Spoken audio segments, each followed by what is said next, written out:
ഒരു പ്രാവശ്യം ഞങ്ങൾ ഭവനത്തിലായിരിക്കുമ്പോൾ, ഞാൻ മിലിറ്ററിയിലിരിക്കുമ്പോൾ നല്ല ഓഫീസറായിട്ട്, ക്ലാസ് റൂം ഓഫീസറായിട്ട് എല്ലാ ആവശ്യങ്ങളും നല്ലപോലെ മിഷ്ടാന്നമായി കഴിച്ചുകൊണ്ട് ഞാൻ കാറിലും അങ്ങനെ നടന്നുകൊണ്ടിരിക്കുകയാണ്. എന്നാൽ അതേ ഗഡി പ്രദേശത്ത് കർത്താവിൻ്റെ വേലയിലായിരിക്കുമ്പോൾ ഒരു പ്രാവശ്യം ആഹാരമില്ല, 3 ദിവസം ആഹാരമില്ല. ഈ പ്രിയ മകൻ കരഞ്ഞ് കരഞ്ഞ് ആഹാരം അവൻ്റെ നാക്ക് അണ്ണാക്കോട് ഒട്ടിയ പോലെ ആയിപ്പോയി. രാത്രിയിൽ 11 മണിക്ക് എൻ്റെ ഭാര്യയുണ്ട്, ഭാര്യയും കേട്ടുകൊണ്ടിരിക്കുകയാണ്. ഇവൻ എന്നോട് ചോദിച്ചു, അല്പം പപ്പ നാളെ വല്ലതും കിട്ടുമോ? ഞാൻ അതേ പട്ടണത്തിൽ ക്യാപ്റ്റനായി ജീവിച്ച ആളാണ്, അതേ പട്ടണത്തിൽ തന്നെ. ഞാൻ പറഞ്ഞു, കർത്താവ്, ഞാനപ്പോൾ അവനങ്ങ് മയങ്ങി. ഞാനപ്പോൾ ഇങ്ങനെ പ്രാർത്ഥിച്ചു, കർത്താവ്, എൻ്റെ മകനെ നിന്റെ വേല നിമിത്തം പട്ടിണിയിൽ മരിക്കുവാൻ ഭാഗ്യം ലഭിച്ചെങ്കിൽ ഞാനത് ശ്രേഷ്ഠ പദവിയായി കരുതും. അവനെ ഇവിടെ അടക്കുവാൻ ഞാൻ ഒരുക്കമാണ്. എനിക്ക് ധാരാളം ആത്മീയ മക്കളെ തരണമേ എന്ന് പ്രാർത്ഥിച്ചു. വെളുപ്പിന് 4:30 ആയപ്പോൾ, തണുപ്പ് കാലത്ത്, ഒരു ബ്രാഹ്മിൻ പൂജാരി, ക്ഷേത്രത്തിൻ്റെ പൂജാരി വന്ന് കടവേൽ മുട്ടുകയാണ്. നോക്കിയപ്പോൾ വെളുപ്പിന് 4 മണിക്ക് ഗോതമ്പ് പൊടി, വെജിറ്റബിളും എല്ലാം കൂടി എടുത്തുകൊണ്ട് വന്നിരിക്കുകയാണ്. ഞാൻ ചോദിച്ചിതെങ്ങനെ അദ്ദേഹം ഞങ്ങളുടെ അവിടുന്ന് 7 മൈൽ അകലെയാണ് താമസിക്കുന്നത്. ഞാൻ ചോദിച്ചു, എന്താണെന്ന് പറഞ്ഞു, ഞാൻ ഇന്ന് ഞങ്ങൾ വെളുപ്പിനെ എഴുന്നേറ്റ് ഞാൻ ക്ഷേത്രത്തിലിരുന്ന് ക്ഷേത്രമെല്ലാം കഴുകി ഈ പൂജ ചെയ്തുകൊണ്ടിരിക്കും. ഞാൻ അദ്ദേഹത്തിന് സുവിശേഷം പറഞ്ഞിട്ടുണ്ട്. നിന്റെ മുഖം എനിക്ക് ഓർമ്മ വന്നു.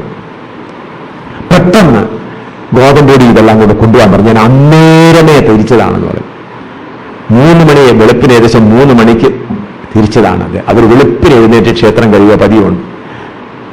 4 മണിയായപ്പോൾ ഞങ്ങളുടെ വീട്ടിൽ വന്ന് കൊടുപ്പോൾ എന്താണ്, മകൻ എഴുന്നേൽക്കുന്നതിന് മുമ്പ് റൊട്ടി ഉണ്ടാക്കി അവന് കൊടുക്കുവാനിടയായി.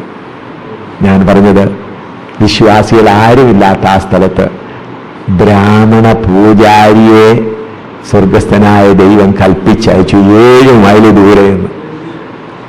അതുകൊണ്ടാണ് അനുഭവിച്ചറിയണം നമ്മുടെ ദൈവം നമ്മൾക്ക് വേണ്ടി എത്രമാത്രം കരുതുന്നു എന്നുള്ളത്.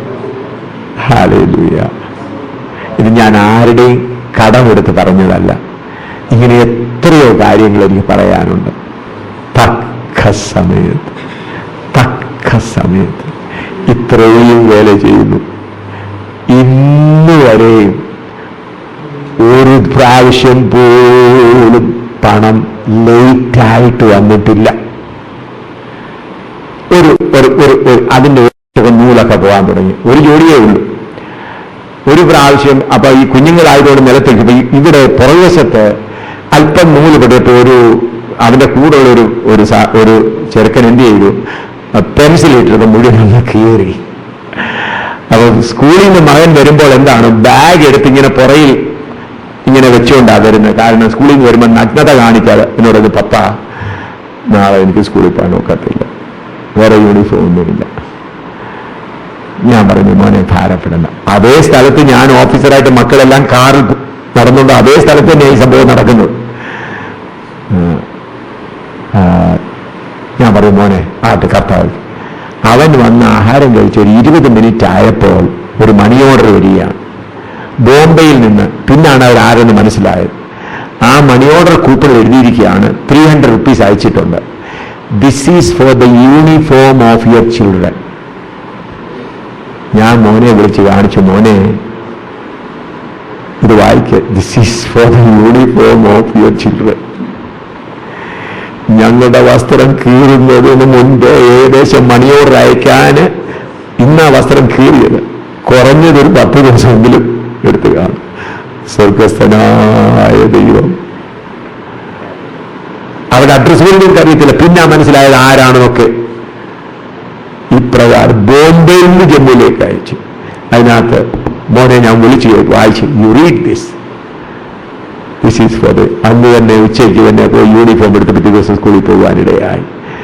പ്രിയമുള്ളവരെ, നമ്മുടെ പിതാവ് ജീവിക്കുന്നതിനാൽ നമ്മുടെ ഭൗതിക കാര്യങ്ങളെക്കുറിച്ച് നമ്മൾ ചോദിക്കേണ്ട ആവശ്യം ഇല്ല.